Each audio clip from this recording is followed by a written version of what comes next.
Hello viewers or subscribers, welcome to my YouTube channel, that is Jupiter Linked.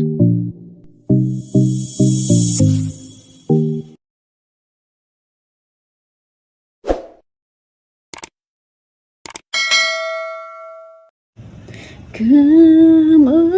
okay rang bathiang yawa omen sim jonga katram yummy try me long ching hundo no jonga katram mane